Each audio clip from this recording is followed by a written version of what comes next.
Well, let's start with the borders. As of tomorrow, WA fully reopens to every jurisdiction apart from New South Wales. Queensland, New South Wales not requiring quarantining. Chris, some are saying that this coincides nicely with the state election in March. What do you think? Totally correct. This is what it's all about. You know, the polls tell all the premiers, and it's even telling the Prime Minister, that people like to be locked down. And I don't know why. Maybe it's because people don't have economic skin in the game. You know, the polls that are done are not done with small business owners or tourism operators who are just doing it as tough as hell because borders are closed. But the public, you know, they think, well, hang on a second, I don't know what's happening on the eastern states if I'm in WA, so just close the border, then we'll be safe. Then we'll only have hotel quarantine infections and nothing locally, so that's fine. But it's not fine. There are businesses, and I'm not just talking about tourism businesses up and down the coast of West Australia, but I'm talking about small businesses, environmental businesses, people that need to go face-to-face and employ people who might have a subsidiary in Perth, but they might be operating in Melbourne or Sydney. Those people need to do business. Now, I don't know where the Chief Health Officer is in WA. I have this feeling that because they're coming up to an election, that maybe Mark McGowan has tied him up and put him in a safe somewhere. But I'd love to see some of those journalists in WA actually scrutinise the science, because the science is not a 28-day locally community infection-free period. That's what Queensland has done, and that's what WA is trying to do, but the rest of the states and territories don't operate that way. And I would have thought, Janie, if Tasmania and South Australia can welcome people from Sydney in this week, so can WA. A lot of people agree with you there. And JobKeeper, more than 1.5 million Aussies, they're still relying on COVID-19 support payments.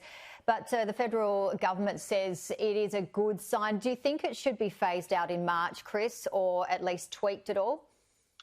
Look, I just think for the tourism sector and the hospitality sector, they have to do more. Now, Josh Frydenberg has made it clear it won't be JobKeeper. And I get the feeling with the announcement today of a $5 million package, an advertising package to get people to travel domestically, these are the sort of measures we will see, one-off hits here, there and everywhere to try and help hospitality, maybe through vouchers like the system that will be operating in New South Wales very shortly, and maybe, you know, advertising campaigns to get people along the coast of Queensland. I think that is the only help coming for those two ailing sectors. JobKeeper won't be extended beyond March. And look, sometime and somewhere you've got to turn the tap off. Like, we're in massive debt and deficit. We've got this sign that inflation's slowly bubbling up again. It's come alive. It's back to life. That's a dangerous sign, because all of a sudden we get to a situation where inflation goes up, interest rates start to have to go up to peg it back, and then all of a sudden money costs a lot of money, and borrowed money costs a lot of money, and we have borrowed a heap. Look, it's got to stop. It's got to stop in March, but I just hope they've got the right measures in place to keep propping up tourism and also hospitality. And, well, let's talk vaccines. The race is on. Australia has certainly brushed off the concern that the country's vaccine supply is going to be delayed by new export controls enforced by the EU. The EU yesterday gave itself the power to ration exports of jabs developed within its borders. But what do you think? Are they going to delay it, or are they're sounding pretty confident? Yeah, we're going to get a batch of about 80,000 vials to start. Then we'll get, I think it's 3 million. And look, the fact that this might be delayed by 1, 2 or 3 weeks, I don't think is a big deal for Australia. Probably a big deal for a lot of other countries. I know the UK overnight has got the EU to reverse its decision, so they will get jabs into places like Northern Ireland and the UK. The UK is pretty well set up, though. It started its program and it's got a great backlog of vaccines. The problem they have is they don't have the logistical power to get the vaccines rolled out fast enough. So that's not a problem. And it's not a problem for Australia. We've had 13 full days nationally without a single locally acquired infection. We don't have anyone in intensive care. This is not about saving people from dying now. And the great thing is, the more we delay, the more we're seeing some of the data coming through on how the vaccine is performing in countries like the UK and also the United States. So we're in a good position. Any delay is not such a bad thing for Australia. Yeah. Yeah, I agree totally. And when you think of the flip side, looking at the mask mandate that is going to be enforced on Monday in the US and the huge amounts of coronavirus over there, we've got to wrap it up. But we're going to talk about the last Holden Chris built on home soil, sold for $750,000. Would you have bought that? Oh, you're kidding. Isn't it amazing? We always knew the last Holden would go for a lot of money, but 750,000, that is mad money. Someone's got too much cash in their pocket, I think. I think Paul Murray likes Holdens, doesn't he? Maybe it was him. Well, it could be. It could be. Maybe this is the big announcement tonight on Paul Murray's show.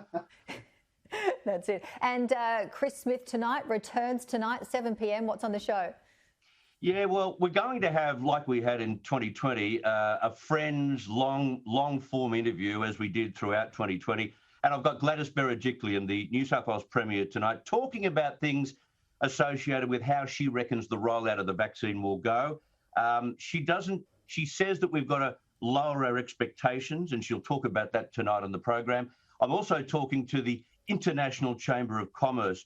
They're up in arms about what the European Union is doing and how selfish they have become in terms of rolling out the vaccine. So that and a little bit more, plus our panel made up of Prue McSween and Jim Molan. So I'm looking forward to the show tonight from 7 o'clock. How do you think Gladys Berejiklian has been with this whole COVID crisis? I mean, she's been getting a good rap. What are your thoughts?